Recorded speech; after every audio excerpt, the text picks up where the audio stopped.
I've built a multiple six-figure online business, and I'm telling you, most online businesses won't survive 2025. But the good news is, if you make these 3 shifts now, you'll be way ahead of the game, and you will likely weather this storm and get to the other side successfully. In this video, we're going to talk about what shifts you need to make, why you need to make them, and what really is at stake in your online business. This video isn't about fear-mongering. That's not what I'm about. It's about future-proofing your business. Because the online business owners who are going to scale in 2025 are people who are figuring out the problems that their potential audience has, and they're helping them solve those problems with their content and their products and their community. And that has always been the case. It's just that there are some things in 2025 and beyond that you're going to have to adapt, and you're going to have to evolve to make sure that you and your business doesn't become completely obsolete. So with that, let's dive into what these 3 shifts are so that you don't get left in the dust. So here's what we're diving into. First, AI is exploding, and that matters for your business. Second, community is more important than ever and will continue to be. And third, short form video content, while not the most lead generating content, it is important and you do have to know how to use it.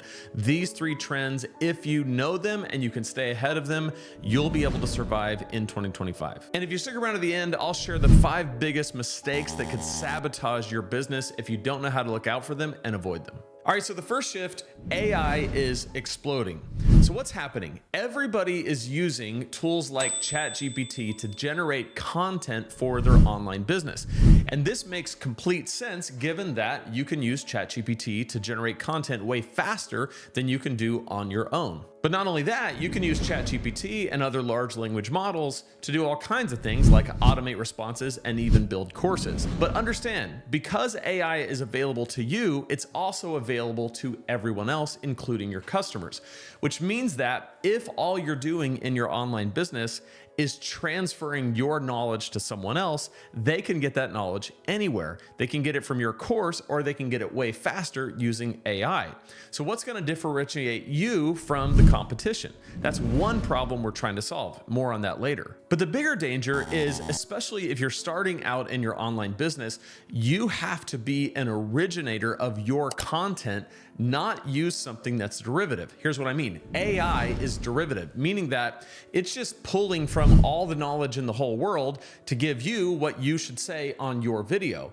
If that's all you do, then you are not going to stand out from the crowd. You're just going to be another voice in a sea of ever increasing content that's basically AI generated, even though a human being is saying the words. So this is why I encourage people who are especially just starting out in your business. And this is why I encourage people who are just starting out in your business. And I mean like the first 5 years that you're in business, which I know seems like a lot, but understand that first 5 years is so crucial to you developing your ideas, your core concepts, the things that you believe deeply, the things that you teach that people come to you to learn about specifically from you because they're your ideas that were hard-fought ideas, hard-fought experiences that you learned learning the thing that you are teaching. That can't be outsourced to AI with you being able to differentiate yourself from other people. AI can't replace your experience. AI can't replace your brain. AI can't replace your unique position in the world. So when you completely outsource the development of your content to AI, you are giving up the building of your essential teachings and core concepts and the things that are going to set you apart forever. So my caution is, do not completely outsource your content to AI thinking that that's going to be the ticket when you haven't really developed your core concepts. Now, I use AI for a lot of stuff. I use AI to speed up the outline of my videos, to help me make content, to help me write emails. But I do that after years of developing my own content and then feeding AI everything I've done so it knows what my core concepts are, what my teaching concepts are, the things that I believe deeply, the things that I don't believe. It has all of that because I've trained it. And so when I ask it to do something, I'm also giving it like, here's what I want you to do. I want you to help me make an outline for a video. These are the points I want to make. This is the title I want to have. So I'm generating a prompt that is not letting AI do everything for me. So again, use caution with this, but understand AI is exploding, so people are going to be using it. So with that said, what are 3 ways that you can use AI in a way that is leaving you in the seat of originator and not making you merely derivative, not making you merely a user of AI that becomes an automaton that has no distinction between you and anybody else? Well, here's 3 things that you can do. Number 1, use AI for speed, not strategy. Here's what I mean. Your business should be focused on your strategies that you come up with. Again, what sets people apart is your experience, your expertise, your knowledge that you are showing other people how to attain and how to use in the same way that you use. So when you use AI, don't outsource your strategy, just use it to speed up the process, which is very smart. Number 2, run all of your content through your me filter. In other words, always ask the question, is this something I would say? Is this something I would do? Is this something I feel? Is this something I believe? And keep training ChatGPT or Delphi or whatever you use to make sure that it's responsive to you, not you being responsive to it. And again, this takes discipline, but it's so vitally important. And then finally, build workflows, not prompts. So when you're thinking about AI, think about it in terms of you have a workflow. There's a certain set of things that you have to get done in your online business. Let's say to make content, you have to create an outline, write a script if you read from a script. You have to develop the description for the YouTube video. You have to write the email that you're going to send to your list. You have to make social media posts. So develop a workflow. Don't just ask ChatGPT in a prompt for every little thing you need. Determine ahead of time what you're going to do. Use AI to do it to speed it up, not to set the strategy. And one caution I would offer is don't use AI to outsource your thinking. People are buying your time. They're buying your content. They're buying your courses. They're paying attention and giving their time to you, not AI. So don't outsource your thinking. Speed up the thinking and content development process, but don't outsource it entirely. Remember, AI is a tool. You are the differentiator. If you outsource everything to AI, you lose the differentiation and your business suffers as a result. Okay, earlier I hinted at the fact that you're using AI to create content and find out information, but also so are your customers. So the people who 5 years ago would have bought your course to learn from you can now just generate that information on a large language model like ChatGPT. So why are they still going to buy your course? Well, there's a couple of things that you have to take into account. First, everything I just said about you differentiating yourself, being an originator, not derivative, all of that stuff is going to contribute to your course setting itself apart, because I have yet to find information on ChatGPT that rivals a course made by someone who's lived it. AI is never going to replace a real human experience. So there's that. And I want you to understand that, because I don't want you to be afraid to build a course based on your experience that people can use and love and purchase, and it can be worth the money that you charge, provided that you charge a correct amount. I have videos on that and everything. But the point is, you can still make courses even though there's AI. When computers came out and smartphones came out and Google was a thing, everybody was saying the same thing. Why would somebody buy information when you can find information everywhere? The course is still set apart because you're giving people a complete transformative plan of where they're stuck and how they can escape, where they're stuck and where they can arrive. And that is still the case. It's just more challenging now. It's just more challenging now because people have access to the same things that you and I have access to. They can go on ChatGPT and they can ask. Now, what is the other differentiator that can set you apart from everybody else? And here's what it is. And this is the second shift that you have to know about business in 2025. And that is, community is king. People used to say content is king. You know, they would say like, oh, content is king, content is king. Well, community is king because content is the thing that is somewhat replaceable and ubiquitous. but community isn't. Real human community, virtual and in person, cannot be replaced with any machine. That is going to be so important in 2025 and beyond to maintaining a business that can't be replicated through AI. So what is this shift exactly? Well, people are done just watching. They want to belong. They want to belong to a group of people who are facing the same challenges and up against the same set of circumstances that they are. They want to be in community. They don't just want to look at content and read it and watch it and pay for it, because again, that is ubiquitous. They can get that anywhere. But they can't get anywhere is you and your community that you've curated, that you've built through your audience and your content, which is original content. And you have put this group of people together who are all in the same situation. They're all going after the same goals. They're all kind of stuck at the same place and they're all moving.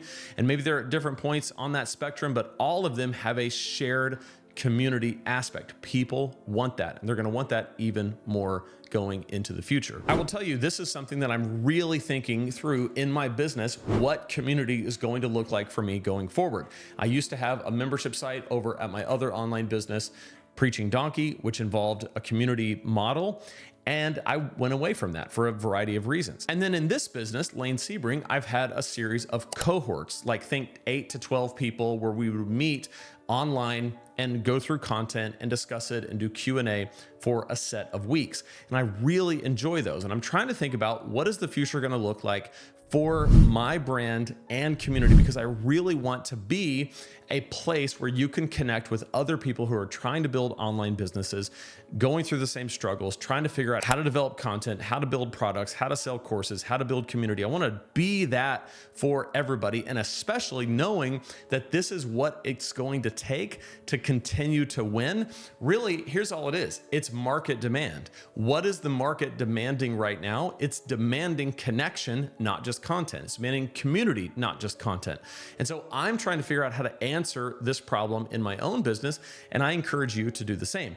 Let me know in the comments, what do you plan to do with regard to community in the future? And what are you currently doing in your online business? I'd love to know what you're doing and learn from you. So here's some ideas for community that you can use. First, anytime you have a course, at a minimum, include comments in the course. This is like the most base level community that you can have. It doesn't require anything more from you to allow people to comment and to engage in those comments on the lessons. This is like the base level. This at least gives people an opportunity to discuss amongst themselves and ask questions of you under each lesson of your course. Now, the next step would be to attach an actual community to the course, which you can do using Kajabi as my absolute favorite all-in-one online business solution. It includes courses and community and a bunch of other things. All of it: website, email funnel, payment processor, everything. In fact, if you want to try Kajabi for free for 30 days, use my link, lanesebring.com/Kajabi.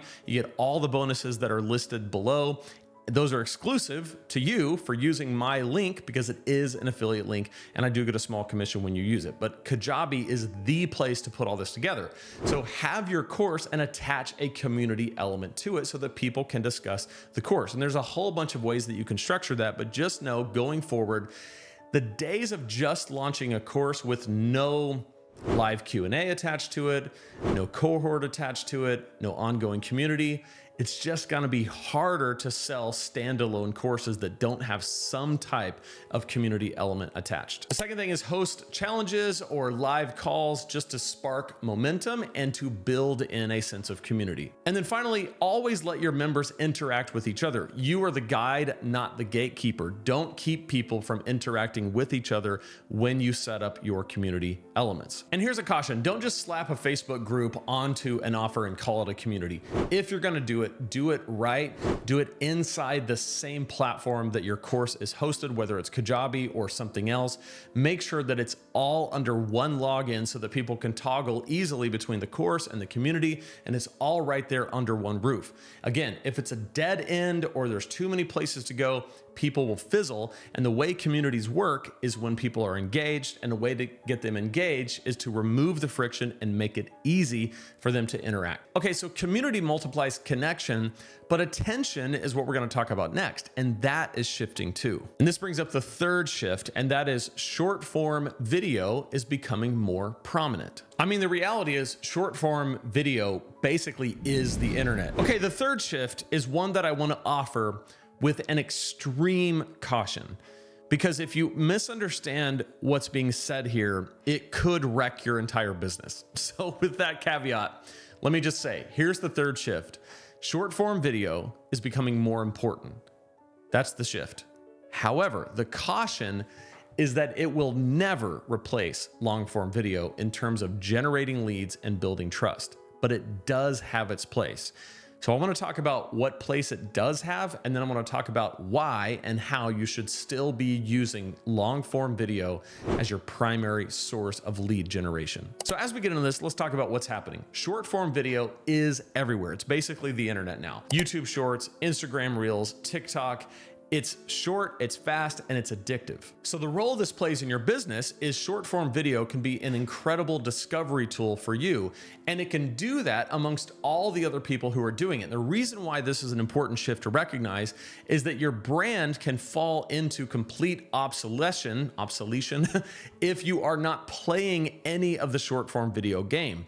However, long form video in terms of building trust and generating leads is so much more effective. So you have to know what these two types of videos do. Short form video, a quick reel, a quick TikTok, a quick YouTube short, is really just to allow you to be discovered by someone who may not know that you exist yet.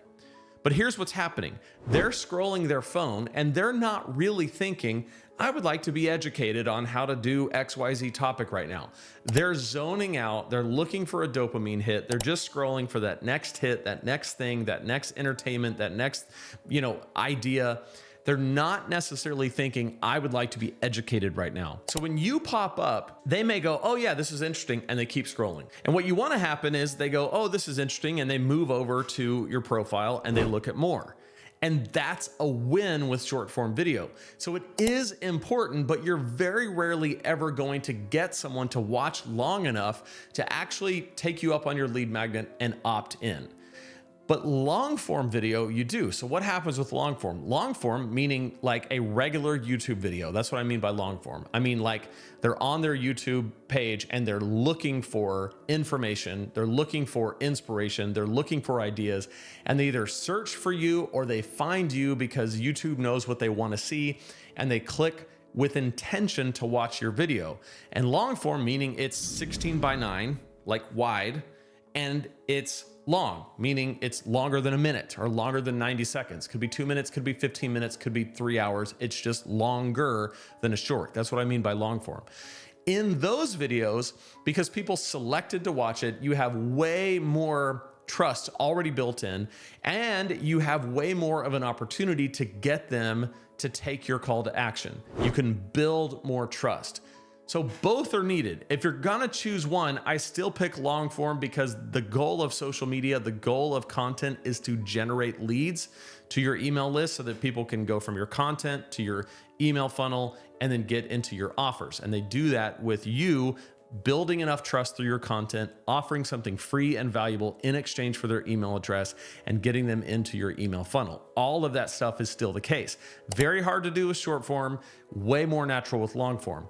But if you're not doing short form, your brand is going to just be left behind. Now, I fought this for a long time, and I still don't like it. I want there to be another way, because short form video, it feels to me like the connection that I want to make with my audience. I want to build a deep connection. I want you to understand the concepts that I'm teaching. I want you to be able to use the content that I'm teaching.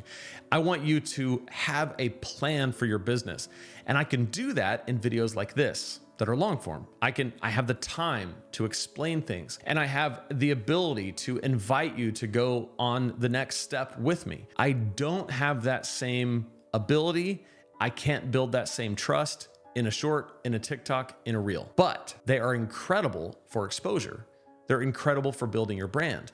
And again, with AI, where everything is generated with AI, there is just an explosion of content.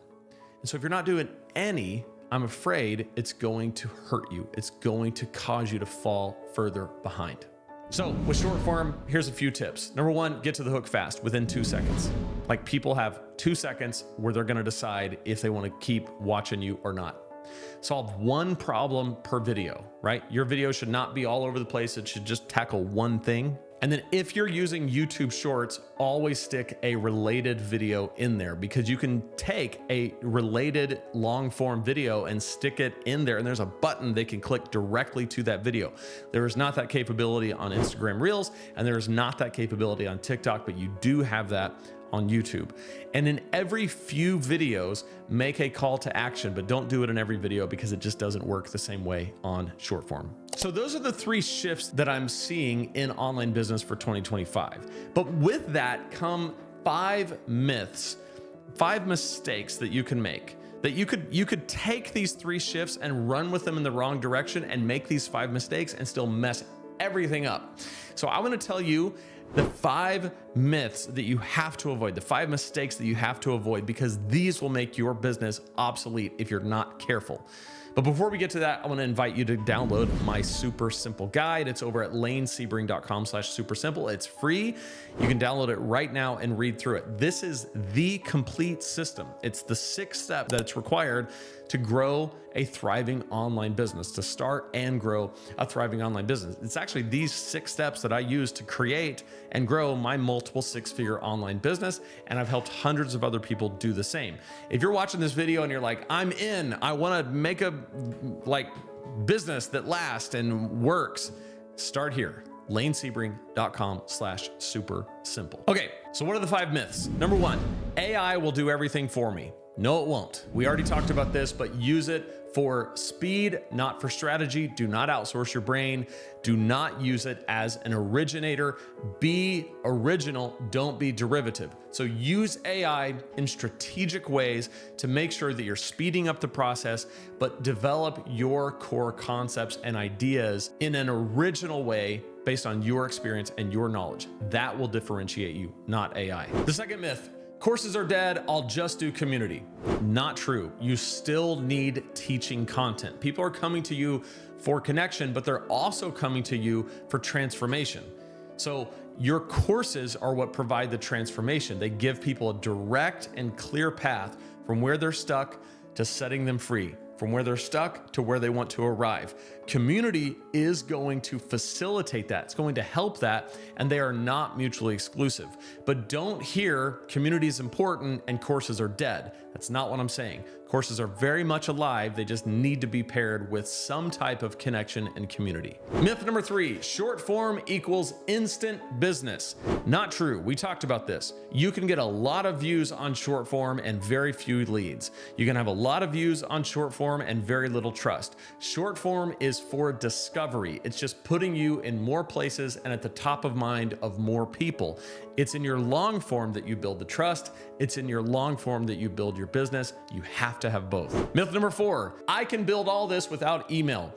This always comes back around, and it's always wrong. You need to own your audience. You do not own them on any platform. You do not own them on TikTok. You don't own them on YouTube. You don't own them on Instagram.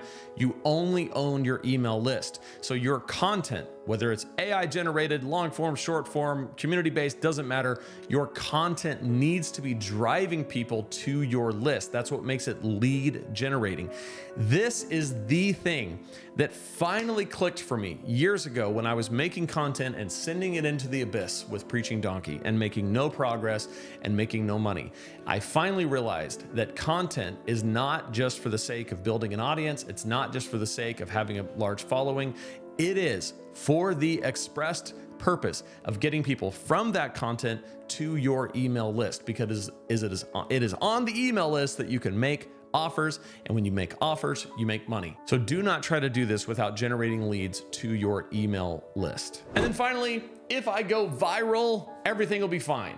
Here's the thing, I've gone viral a few times on this brand and over at Preaching Donkey. When you go viral, it is very exciting. You get some leads, you get some subscribers, but it is not the whole game. In fact, it can kind of work against you sometimes if you go viral with a video that isn't directly connected to your target audience and their problems. So don't focus on going viral, focus on being consistent, delivering value, solving the problems of your specific audience. If you do that over a long enough period of time consistently, you will win. All right, so just to recap, use AI, but with your voice and vision. Build communities that actually connect, not just courses, but also communities that connect. Let short form open the door, but deepen the connection with long form and email. But at one point in this video, I mentioned the importance of connecting your course to a community, and I'm gonna show you exactly how to do that inside Kajabi in this video. So click right there, and I'll see you in that video, and we'll talk about how to connect your course to your community. Click right there, and I'll see you inside.